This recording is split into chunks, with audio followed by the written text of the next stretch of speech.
러시아가 발칵 뒤집어졌습니다. 북극을 지배하리라 자부했던 러시아의 계획 앞에 예상하지 못한 한국이 숨어 있었습니다.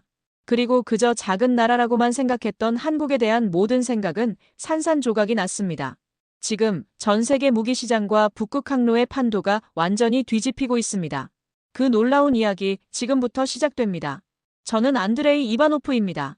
47세, 러시아 국영 해운사 북극 항로 개발 본부장이죠. 모스크바의 고층 사무실에서 내려다보는 겨울 풍경처럼 저에겐 모든 것이 명확했습니다. 러시아가 중심이고 나머지는 보조일 뿐이었죠. 북극 항로 프로젝트 회의실에 앉아 있을 때였습니다. 거대한 지도 위로 빨간 선이 그어져 있었어요. 바렌츠해에서 베링해까지 총 5,600km의 북극 항로 말입니다. 제 손끝이 지도를 따라 천천히 움직였죠. 이 항로는 러시아의 것입니다. 우리 영해와 배타적 경제 수역을 관통하는 역사적 교통 채널이에요. 다른 나라들은 우리의 허가를 받아야만 지나갈 수 있는 거죠. 부하 직원이 보고서를 건네며 말했습니다. 한국에서 협력 제안이 왔다고요. 조선기술 지원을 하겠다는 내용이었어요.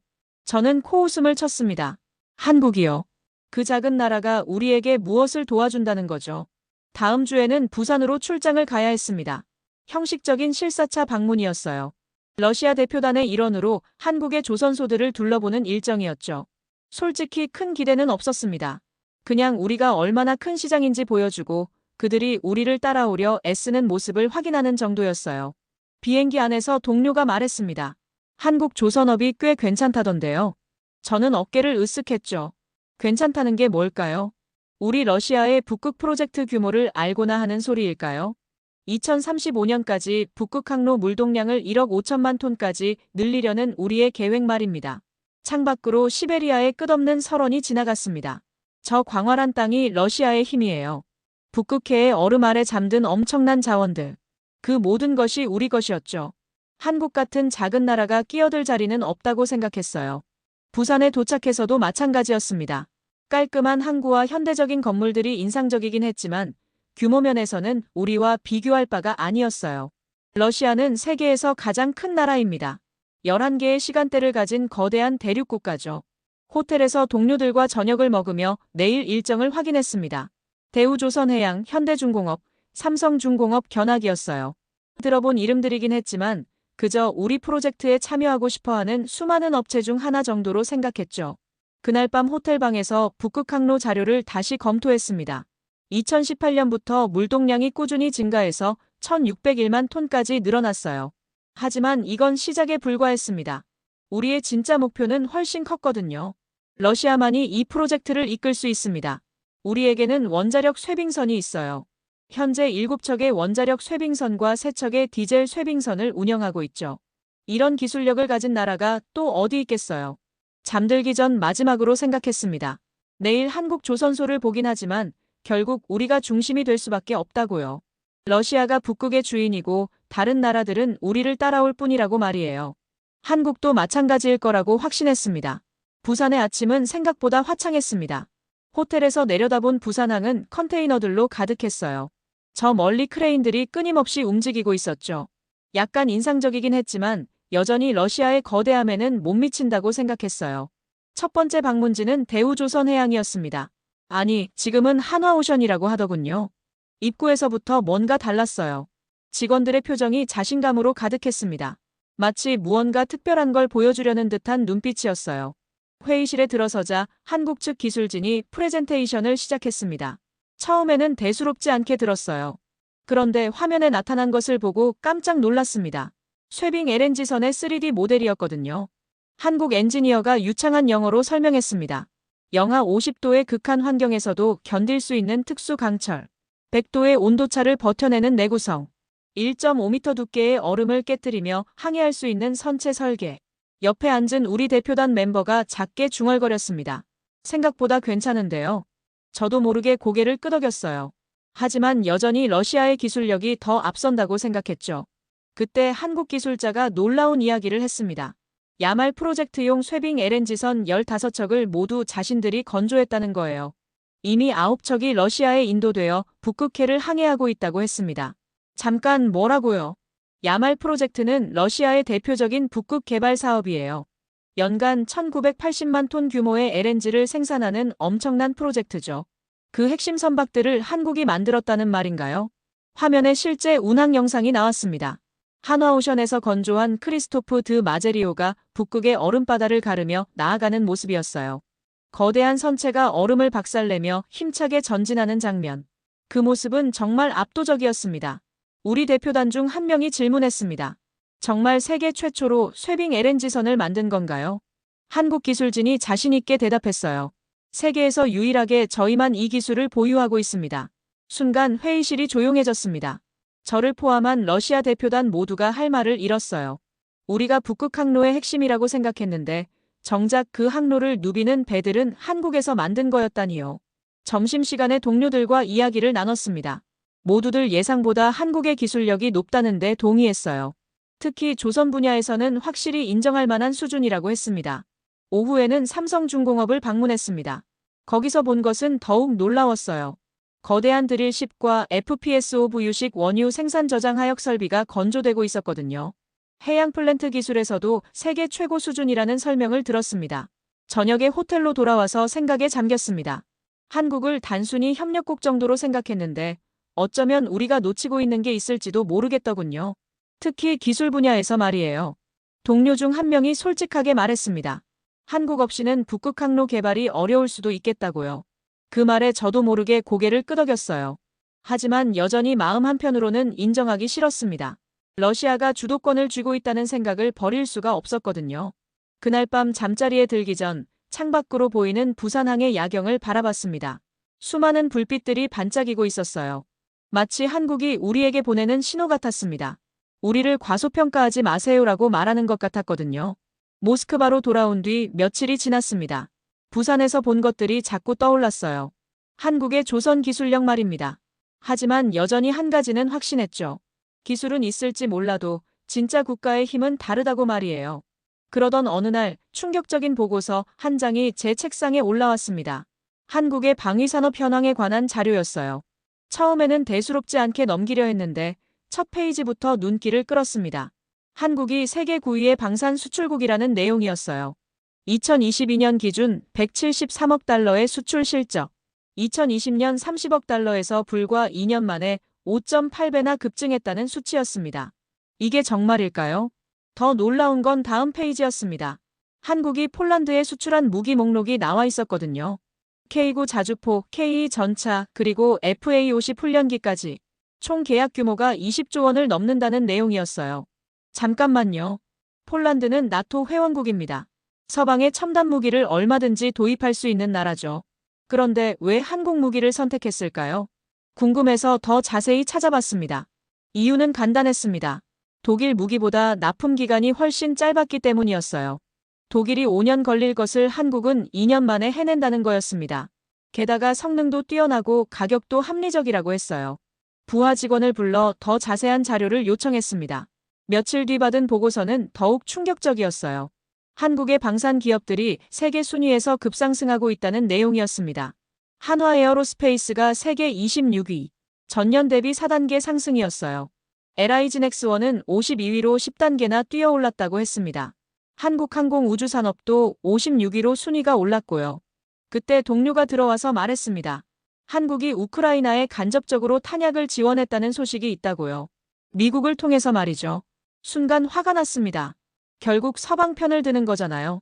하지만 차분히 생각해보니 다른 면이 보였어요. 한국의 탄약 생산 능력이 그만큼 뛰어나다는 뜻이었거든요. 전 세계가 인정하는 수준이라는 거죠. 155포탄 같은 기본적인 탄약부터 정밀 유도 무기까지. 저녁에 집에 돌아가서 아내와 이야기를 나눴습니다. 한국에 대해 어떻게 생각하느냐고 물어봤어요. 아내는 삼성 제품을 가리키며 말했더군요. 한국 기업들이 만든 것들이 우리 집에도 많다고요. 그제야 주변을 둘러봤습니다. 삼성 TV, LG 냉장고, 현대자동차. 정말 한국 제품들이 러시아 생활 깊숙이 들어와 있었어요. 언제부터였을까요? 이런 것들이 우리 일상의 일부가 된 게 말이에요. 며칠 뒤 고위층 회의가 있었습니다. 북극항로 개발 계획을 논의하는 자리였어요. 누군가가 한국과의 협력에 대해 언급했습니다. 조선 기술뿐만 아니라 다른 분야에서도 도움이 될 수 있다고 했어요. 다른 참석자가 맞장구 쳤습니다. 한국의 무기 생산력은 세계 최상위권입니다. 우리도 인정해야 할 부분이 있어요. 그 말에 회의실이 조용해졌습니다. 저는 복잡한 심정이었어요. 한국을 작은 나라라고 생각했는데 알고 보니 만만치 않은 상대였던 거죠. 특히 기술력과 생산 능력에서는 정말 무서운 나라였습니다. 그날 밤 다시 한번 생각했습니다. 한국이 정말 작은 나라일까요? 땅은 작을 수 있지만 그들이 만들어내는 것들의 영향력은 결코 작지 않았어요. 오히려 우리가 놓치고 있는 게 더 많을지도 모르겠다는 생각이 들었습니다. 몇 주가 지나면서 한국에 대한 제 인식이 조금씩 바뀌기 시작했습니다. 하지만 여전히 한 가지는 확실했어요. 북극 항로는 러시아의 바다라는 건 말입니다. 우리 영토를 지나가는 항로니까 주도권은 당연히 우리에게 있다고 생각했죠. 그런데 어느 날 충격적인 내부 보고서를 받게 되었습니다. 비공식 문서였지만 내용은 심각했어요. 제목부터가 북극 항로 개발의 현실적 한계와 대안이었거든요. 보고서를 읽어보니 정말 놀라웠습니다. 우리가 2035년까지 북극 항로 물동량을 1억 5천만 톤으로 늘리려는 계획이 있잖아요. 그런데 현실적으로 이를 달성하기 위해서는 한국의 기술적 지원이 필수라는 내용이었어요. 가장 큰 문제는 쇠빙선과 LNG 운반선이었습니다. 현재 우리가 보유한 쇠빙선은 10척 정도인데 목표를 달성하려면 최소 20척 이상이 필요하다는 거였어요. 그런데 우리 조선업은 이미 침체된 지 오래였습니다. 더 충격적인 사실은 다음 페이지에 있었어요. 현재 북극 항로를 운항하는 LNG선의 80% 이상이 한국에서 건조된 선박이라는 내용이었습니다. 야말 프로젝트뿐만 아니라 다른 프로젝트들도 마찬가지였어요. 제가 담당하는 아틱 LNG 이 프로젝트는 어떨까요?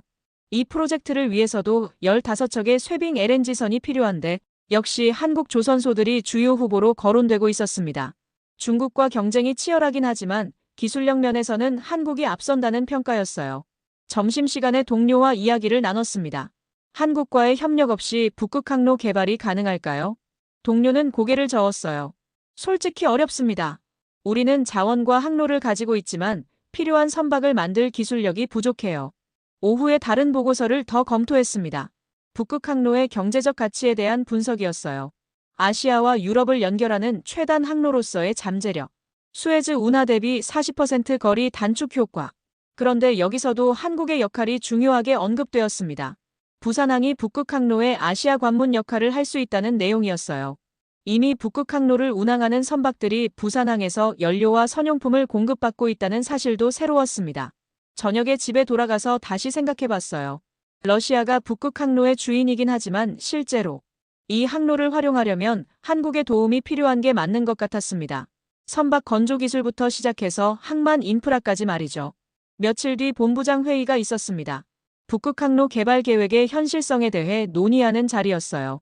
한 동료가 솔직하게 말했습니다. 우리 혼자서는 한계가 있습니다. 특히 기술적 측면에서요. 다른 참석자도 동의했어요.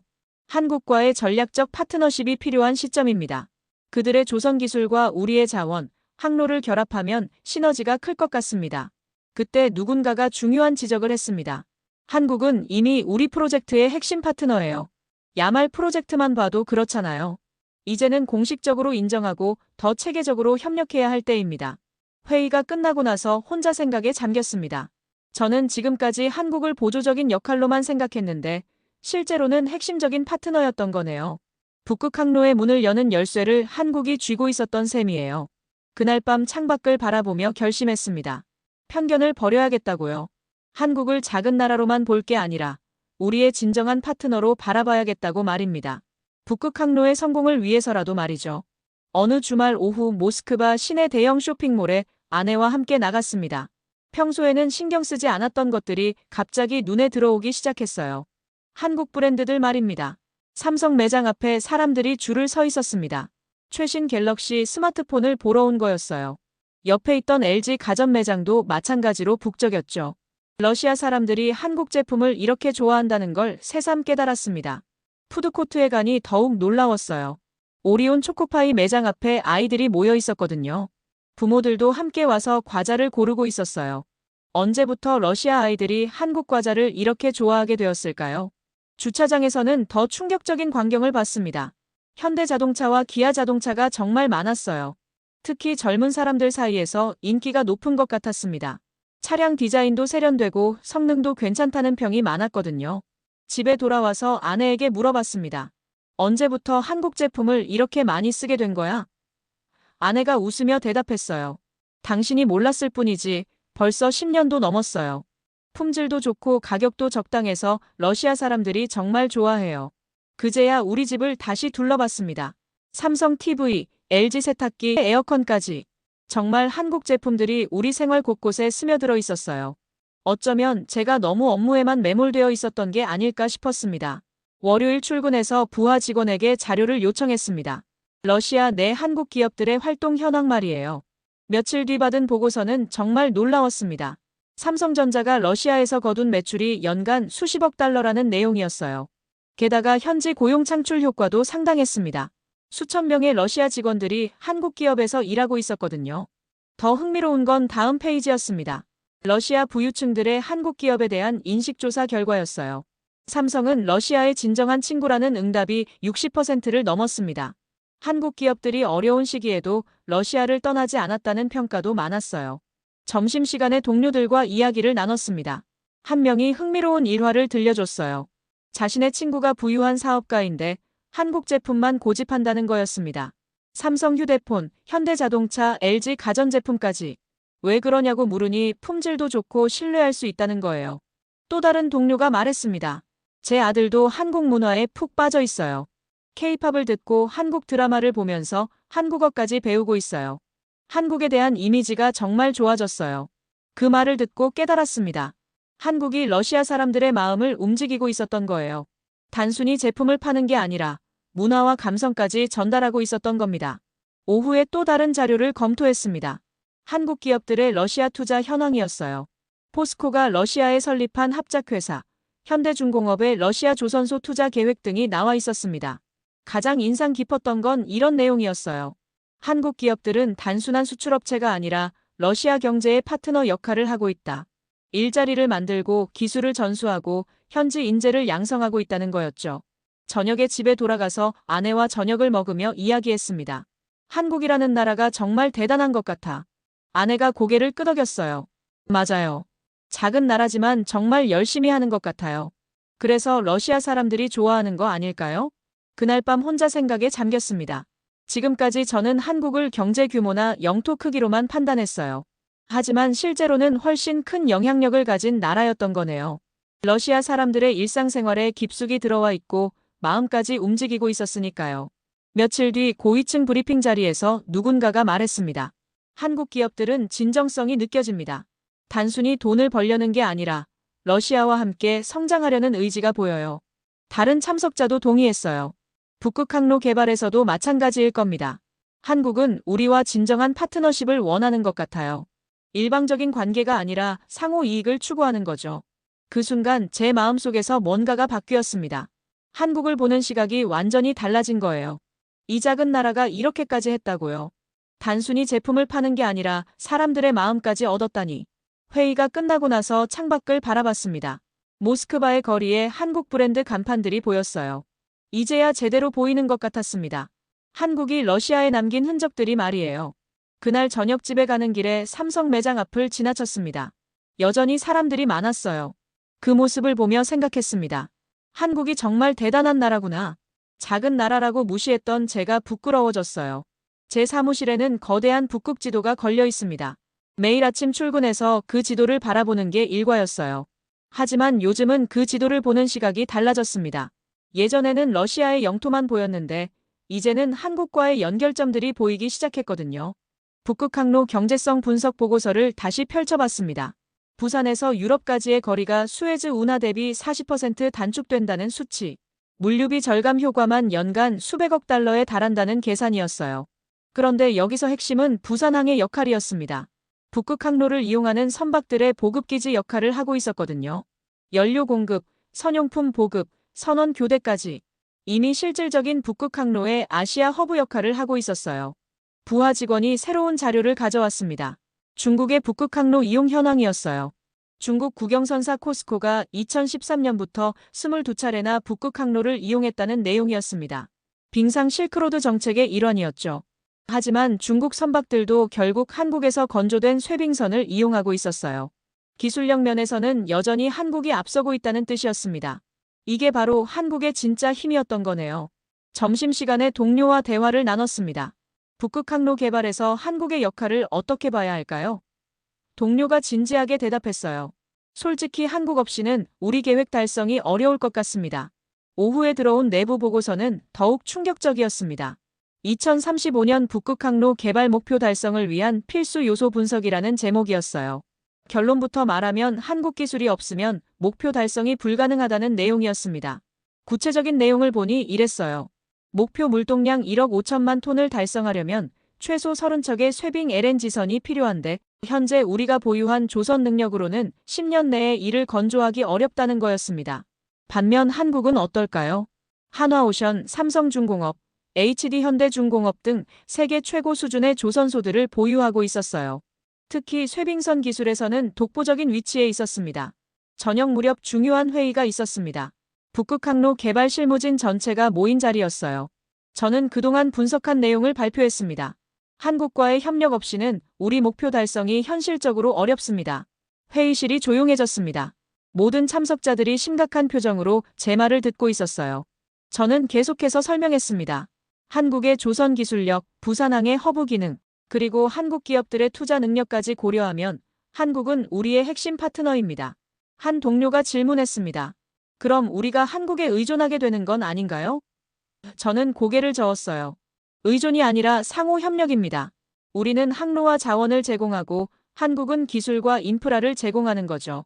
다른 참석자가 동의했습니다. 맞습니다. 이미 야말 프로젝트에서 증명된 바 아닙니까? 한국의 쇠빙 LNG선 덕분에 프로젝트가 성공할 수 있었어요. 회의 말미에 결론이 나왔습니다. 한국과의 전략적 파트너십을 공식화하자는 것이었어요. 북극항로 개발에서 한국을 핵심 파트너로 인정하고 더 체계적인 협력 체계를 구축하자는 거였습니다. 회의가 끝나고 사무실로 돌아와서 다시 북극 지도를 바라봤습니다. 이제는 완전히 다르게 보였어요. 러시아의 북극해와 한국의 부산항이 하나의 거대한 네트워크로 연결되어 있는 모습이 그려졌습니다. 그날 밤 집에 돌아가서 아내에게 말했습니다. 한국이라는 나라를 완전히 잘못 봤어. 작은 나라가 아니라 세계의 문을 여는 열쇠를 가진 나라였어. 아내가 웃으며 대답했어요. 이제야 깨달았네요. 잠들기 전 마지막으로 생각했습니다. 북극의 문을 여는 열쇠는 정말 한국에 있었던 거네요. 러시아가 문을 가지고 있다면 한국이 그 문을 여는 열쇠를 가지고 있었던 셈이에요. 이제야 진정한 파트너십의 의미를 알 것 같았습니다. 2025년 봄, 예상치 못한 변화가 찾아왔습니다. 미국과 중국의 북극에 대한 견제가 본격화되기 시작한 거예요. 트럼프 대통령이 그린란드 병합 의지를 더욱 강하게 드러냈고 중국은 빙상 실크로드 정책을 가속화했습니다. 제 사무실로 긴급 보고서가 들어왔어요. 미국이 알래스카 LNG 개발에 한국의 참여를 제안했다는 내용이었습니다. 동시에 중국은 러시아와의 북극 협력을 더욱 강화하겠다고 발표했고요. 순간 머릿속이 복잡해졌습니다. 한국이 미국 편으로 넘어가면 어떻게 될까요? 우리의 북극항로 개발 계획에 차질이 생기는 건 아닐까요? 하지만 동시에 다른 생각도 들었어요. 어쩌면 이것이 한국의 진짜 가치를 보여주는 순간일지도 모른다고 말이에요. 점심시간에 동료들과 긴급 회의를 했습니다. 모두들 걱정스러운 표정이었어요. 한국이 미국 쪽으로 기울면 우리는 어떻게 해야 할까요? 누군가가 불안하게 물었습니다. 저는 잠시 생각한 뒤 대답했어요. 오히려 이럴 때일수록 한국과의 관계를 더욱 강화해야 합니다. 한국이 얼마나 중요한 파트너인지 이번 기회에 확실히 보여줘야 해요. 오후에 중요한 전화가 왔습니다. 한국 대표단이 모스크바를 방문하고 싶다는 연락이었어요. 북극항로 협력에 대해 구체적으로 논의하자는 제안이었습니다. 저는 즉시 승낙했죠. 며칠 뒤 한국 대표단이 도착했습니다. 부산에서 만났던 기술진들도 포함되어 있었어요. 회의실에서 마주 앉으니 묘한 감정이 들었습니다. 몇 달 전까지만 해도 이들을 단순한 협력업체 정도로 생각했는데 이제는 진정한 파트너로 바라보고 있었거든요. 한국 대표가 먼저 입을 열었습니다. 현재 국제 정세가 복잡하지만 우리는 러시아와의 북극항로 협력을 계속 발전시키고 싶습니다. 그 말에 안도감이 들었어요. 저는 솔직하게 말했습니다. 우리에게 한국이 정말 필요합니다. 지금까지 과소평가했던 제가 부끄럽습니다. 처음으로 진심을 털어놓았어요. 한국의 기술 없이는 우리 북극항로 계획이 성공하기 어려울 것 같습니다. 한국 기술진이 새로운 제안을 했습니다. 동해와 북극해를 연결하는 해상 허브 구축 계획이었어요. 부산항을 중심으로 북극 항로의 아시아 거점을 만들겠다는 비전이었습니다. 그들이 보여준 설계도는 정말 인상적이었어요. 부산항에 북극 항로 전용 터미널을 건설하고 쇄빙선 정비 시설까지 갖추겠다는 계획이었습니다. 이렇게 되면 부산이 진짜 북극 항로의 세계 허브가 될 수 있을 것 같았어요. 저는 감동받았습니다. 이런 비전을 가지고 계셨군요. 정말 대단합니다. 한국이 단순히 선박만 만드는 게 아니라 전체적인 그림을 그리고 있었다는 걸 깨달았어요. 회의 중간에 한국 대표가 중요한 말을 했습니다. 우리는 미국과도 협력하지만 러시아와의 파트너십을 포기할 생각은 없습니다. 북극 항로는 모든 나라에게 도움이 되는 프로젝트라고 생각해요. 그 말을 듣고 한국의 외교적 지혜를 새삼 느꼈습니다. 편을 가르지 않고 모두와 협력하려는 자세. 어쩌면 이것이 한국이 세계적인 영향력을 가지게 된 비결일지도 모르겠다고 생각했어요. 회의 마지막에 저는 선언했습니다. 한국 기술과 러시아의 바다 함께라면 세계를 이을 수 있습니다. 그 순간 회의실의 모든 사람들이 박수를 쳤어요. 그날 저녁 한국 대표단과 함께 저녁을 먹으며 더 깊은 이야기를 나눴습니다. 한국이 얼마나 오랫동안 이 프로젝트를 준비해왔는지, 얼마나 진심으로 러시아와 함께하고 싶어 하는지 알 수 있었어요. 집에 돌아가서 아내에게 말했습니다. 오늘 정말 중요한 결정을 했어. 한국과 함께 북극의 새로운 시대를 열어가기로 했어. 아내가 환하게 웃으며 말했어요. 잘했어요. 이제야 진짜 파트너를 만난 것 같네요. 그날 밤 잠들기 전 생각했습니다. 위기가 오히려 기회가 되었네요. 한국과 러시아가 진정한 파트너임을 확인하는 계기가 되었으니까요. 이제 함께 북극의 새로운 미래를 만들어갈 수 있을 것 같았습니다. 2025년 가을, 드디어 역사적인 날이 왔습니다. 부산항에서 첫 번째 한마이너스러 공동 북극항로 개척 출항식이 열리는 날이었어요. 저는 특별히 이 행사에 참석하기 위해 부산을 찾았습니다. 부산항에 도착했을 때의 감격은 말로 표현할 수 없었어요. 몇 달 전까지만 해도 이곳을 단순한 한국의 항구 정도로 생각했는데 이제는 북극과 세계를 잇는 관문으로 보였거든요. 항구에는 장관한 광경이 펼쳐져 있었습니다. 러시아의 최신 원자력 쇄빙선과 한국에서 건조한 쇄빙 LNG선이 나란히 정박해 있었어요. 두 나라의 기술이 하나로 어우러진 아름다운 모습이었습니다. 출항식에는 양국의 고위 인사들이 참석했어요. 한국 측에서는 산업통상자원부 장관이, 러시아 측에서는 제가 대표로 참석했습니다. 수많은 언론과 시민들이 이 역사적인 순간을 지켜보고 있었어요.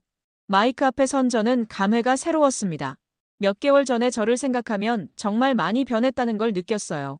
그때는 한국을 작은 나라라고 생각했는데 이제는 세계의 문을 여는 열쇠를 가진 나라로 보고 있었으니까요. 연설을 시작했습니다. 오늘은 북극항로 역사의 새로운 장을 여는 날입니다. 러시아의 북극해와 한국의 기술이 만나 새로운 해양 시대를 열어가게 되었습니다. 청중들이 집중해서 들어주었어요. 저는 계속했습니다. 처음에는 러시아가 주도하고 다른 나라들이 따라오는 관계라고 생각했습니다. 하지만 진정한 파트너십이란 서로의 강점을 인정하고 함께 성장하는 것임을 깨달았습니다. 한국 관계자들이 고개를 끄덕이며 미소를 짓고 있었어요. 그 모습을 보니 더욱 확신이 들었습니다. 한국의 조선 기술은 세계 최고 수준입니다. 러시아의 북극 항로와 만나면서 진정한 시너지를 만들어내고 있어요. 연설의 클라이맥스에서 저는 이렇게 말했습니다. 한국과 함께라면 북극은 단순한 항로가 아니라 미래 그 자체입니다. 부산항이 북극 항로의 세계 허브로 자리 잡을 것을 확신합니다. 출항 신호와 함께 거대한 선박들이 움직이기 시작했어요. 한국에서 건조한 쇄빙 LNG선이 천천히 부산항을 떠나 북극해를 향해 나아갔습니다. 그 뒤를 러시아 쇄빙선이 호위하며 따라갔고요. 선박들이 수평선 너머로 사라질 때까지 바라봤습니다. 정말 감동적인 순간이었어요. 두 나라의 기술과 꿈이 하나가 되어 새로운 바다로 향하는 모습이었거든요. 한국기술진 대표가 제게 다가와서 말했습니다. 안드레이 본부장님, 함께할 수 있어서 정말 영광입니다. 저는 그의 손을 잡으며 대답했어요. 저야말로 고맙습니다. 한국이 없었다면 오늘 이 순간은 불가능했을 겁니다. 저녁에 열린 만찬에서 저는 마지막 연설을 했습니다. 몇 개월 전까지만 해도 한국을 작은 나라라고 생각했습니다. 하지만 이제 말할 수 있습니다. 한국은 세계의 문을 여는 열쇠입니다. 박수가 터져나왔어요. 한국 사람들뿐만 아니라 러시아 대표단도 모두 일어서서 박수를 쳤습니다. 그 순간 정말 뿌듯했어요. 편견을 버리고 진정한 파트너를 찾았다는 기쁨이었죠. 부산을 떠나는 비행기 안에서 창밖을 내려다봤습니다. 부산항에서 출발한 선박들의 항적이 아직도 바다에 남아있는 것 같았어요. 그 길이 바로 미래로 향하는 길이라는 생각이 들었습니다. 모스크바에 도착해서 보고서를 작성했습니다. 한러 북극 항로 협력의 새로운 시작이라는 제목으로 말이에요. 보고서 마지막에 이렇게 썼습니다. 한국은 더 이상 작은 나라가 아닙니다. 세계를 움직이는 핵심 파트너입니다. 그날 밤 아내에게 부산에서의 경험을 자세히 이야기해 주었어요. 아내가 말했습니다. 당신이 정말 많이 변했네요. 처음엔 한국을 무시했잖아요. 저는 웃으며 대답했어요. 사람은 변할 수 있어야 하는 거 아닐까? 특히 더 나은 방향으로 말이야. 잠들기 전 마지막으로 북극 지도를 바라봤습니다. 이제 그 지도는 완전히 다르게 보였어요. 러시아와 한국이 함께 만들어갈 새로운 미래의 지도로 말이에요. 북극의 차가운 바다 위에 두 나라의 우정과 협력이 따뜻한 빛을 비추고 있는 것 같았습니다. 오늘 이야기는 여기까지입니다. 오늘 이야기가 재미있으셨다면 좋아요와 구독 부탁드립니다. 더 재밌고 감동적인 이야기로 다시 찾아오겠습니다. 감사합니다.